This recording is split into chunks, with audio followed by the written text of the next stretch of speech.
अस्सलाम वालेकुम नाज़रीन, मैं हूं शहजाद चौहान। आप देख रहे हैं यूट्यूब चैनल। आज आपसे मैं जो खबरें शेयर करने वाला हूं उनमें से एक ये है कि इस्लामाबाद हाई कोर्ट ने अपना तफसीली फ़ैसला जो है वो जारी कर दिया है, जो कि बुशरा बीबी को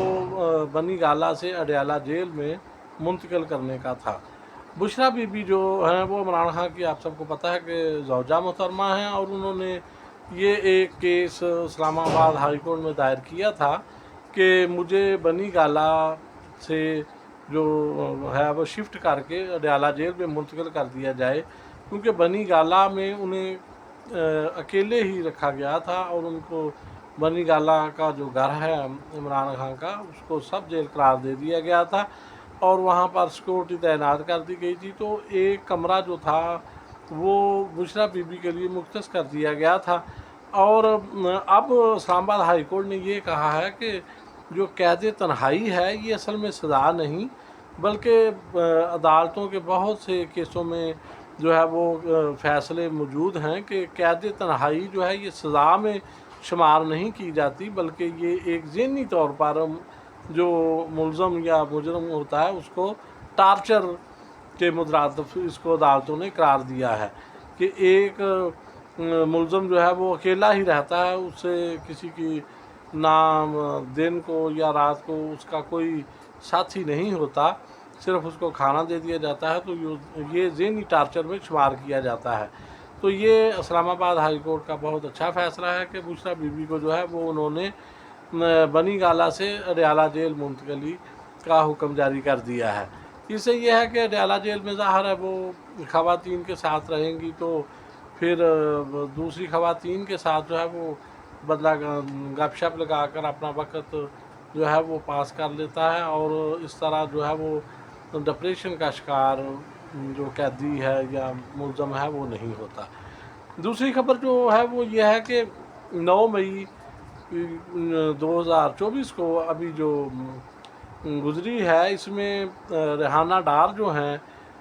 सियालकोट में पीटीआई की बड़ी मारूफ रहनुमा हैं, और उन्होंने ख्वाजा आसफ को शिकस्त दी थी 8 फरवरी के इलेक्शन में, और बहुत भारी जो है वो लीड के साथ उनको वो जीती थी। लेकिन वो फिर बाद में आप सबको पता है कि मुबैना तौर पर इलेक्शन कमीशन ने फॉर्म 47 में जो है वो ख्वाजा आसफ को विनर करार दे दिया था, और इस तरह रेहाना डार जीती हुई सीट जो थी वो हार गई थी, और उसका अभी जो है वो ट्रिब्यूनल में केस चल रहा है, और ज़ाहिर है कि वो ट्रिब्यूनल अब कई महीनों पर जो है वो मुहित होते हैं उनके फ़ैसले, और फिर वो वहाँ पर उनको लंबा खींच दिया जाता है। अब साल 2 साल 3 साल वो इसी तरह केस उलझे रहते हैं, और जो जिस बंदे को फतह याब करार दिया गया होता है वो अपना असम्बली में किरदार अदा करता रहता है। तो रेहाना डार साहबा 9 मई को जो उन्होंने कॉल दी थी एहतजाज की कि गुज़श्ता साल 2023 में जो 9 मई गुज़रा था, वो उसमें एक मुनज़्ज़म साजिश पीटीआई के ख़िलाफ़ की गई थी बतौर उनके। तो रेहाना डार साहबा को गिरफ़्तार कर लिया गया था, लेकिन बाद में उनको रहा कर दिया गया था। तो रेहाना डार जो है उन्होंने मीडिया से गुफ्तगू करते हुए कहा कि 7 ख़वातीन जो हैं वो मेरे साथ थीं और वो अभी तक पुलिस की हिरासत में हैं, उनको रहा नहीं किया गया, तो इस तरह उनको भी रहा किया जाए। तो उमर डार जो हैं उन्होंने तस्दीक की है इस बात की, जो उस्मान डार के भाई हैं और रेहाना डार साहबा के बेटे हैं, कि मेरी वालदा जो हैं वो खैर खैरियत से घर पहुंच गई हैं। तो आप सबको पता है कि ये डार फैमिली जो है ये सियालकोट में पीटीआई को जो है वो मुनज़्ज़म करने वाली और मकबूलियत दिलाने वाली ये डार फैमिली थी। डार फैमिली जो है 2013 में पहली मरतबा उन्होंने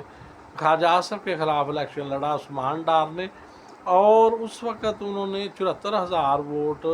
तकरीबन लिए थे, लेकिन ख्वाजा आसफ से वो हार गए थे। उसके बाद फिर 2018 में बड़ा सख्त मुकाबला 1 to 1 था इस हलके में, और 2018 के इलेक्शन में कोई भी तजियाकार इस हलके के मतलब नहीं बता रहा था कि कौन जीतेगा। जो और मकामी लोग जो थे वो भी, ये मेरी कई लोगों से बात हुई थी तो वो भी कहते थे कि जी कोई पता नहीं, उस्मान डार जीता है या ख्वाजा आसफ। तो चंद 100 वोटों से फिर उस्मान डार जीत गए। और उस वक्त आपको पता है कि ख्वाजा आसफ ने जनरल बाजवा को फ़ोन किया कि जी मुझे तो जुतवाएँ, मैं तो इधर से हार रहा हूँ। तो वो उन्होंने कहा कोई बात नहीं। तो फिर वो 1200 वोटों से ख्वाजा आसफ को 2018 में भी जो है वो